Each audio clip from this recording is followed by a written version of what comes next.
बिहार में गंगा का रौद्र रूप अब डराने लगा है। बेगूसराय से लेकर भागलपुर, रोहतास, बाढ़ और पटना तक पानी लगातार बढ़ रहा है। कहीं खेत डूब गए हैं तो कहीं गांव की सड़कें जलमग्न हैं तो कहीं लोग अपने घर बार छोड़कर ऊंचे और सुरक्षित ठिकानों की तलाश में हैं। हर साल बाढ़ आती है, हर साल की वही कहानी है, लेकिन इन सब के बीच जिंदगी हारती नहीं, आगे बढ़ती रहती है। रिपोर्ट आपको दिखाते हैं।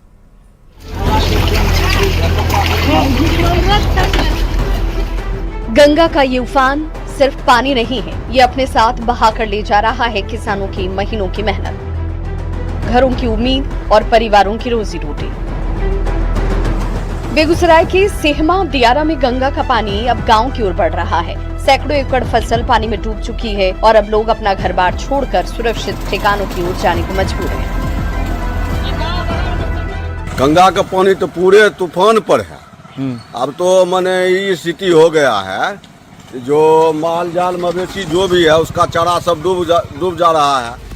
हर साल की यही कहानी, बारिश आती है, गंगा का जलस्तर बढ़ता है, दियारा के लोगों के सामने एक ही सवाल हर बार खड़ा हो जाता है, जान बचाएं या खेत, घर बचाएं या रोजी रोटी।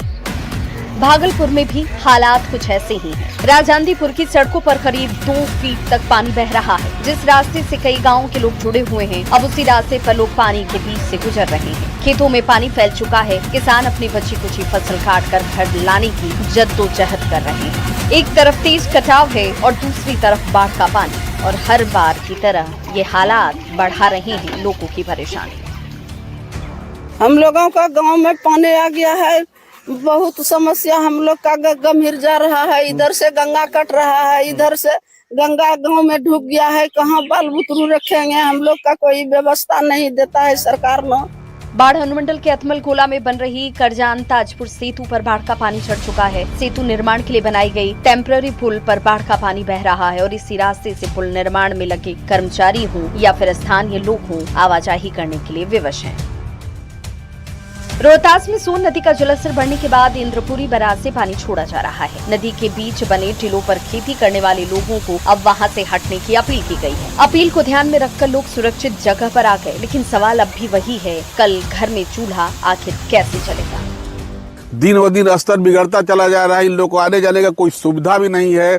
छोटा छोटा नाव लोग रखे हुए हैं, खतरा से लोग खेलते हैं। छोटा छोटा बाल बच्चा लेकर के वहाँ रहना, बड़ी झोपड़ी में जीविकोपार्जन करना। बड़ा परिवार है, ज्यादा उन लोग के पास जमीन भी नहीं है। वहीं पटना में भी गंगा लगातार चेतावनी दे रही है। कई घाटों पर पानी खतरे के निशान को पार कर चुका है। तटबंधों की निगरानी बढ़ा दी गई है। बालू की बोरियां लगाई जा रही हैं। आपदा कंट्रोल रूम सक्रिय है, क्योंकि प्रशासन की तैयारी अपनी जगह, लेकिन बाढ़ का दर्द उन आंखों में जिन्होंने हर साल पानी को अपनी जिंदगी को उजाड़ते देखा है। और हर साल बाढ़ आती है, हर साल कोई न कोई अपना घर बार छोड़ता है, हर साल खेत डूबते हैं और हर साल सपने बह जाते हैं, लेकिन जिंदगी नहीं रुकती। किसान फिर से खेत तैयार करता है, घर फिर बसते हैं, चूल्हे फिर जलते हैं और उम्मीद एक बार फिर से जन्म लेती है।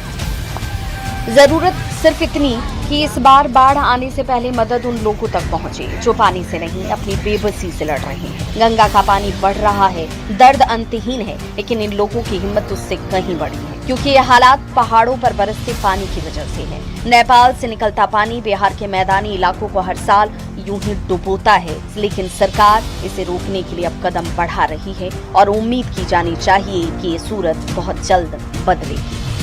Bureau report, news 18।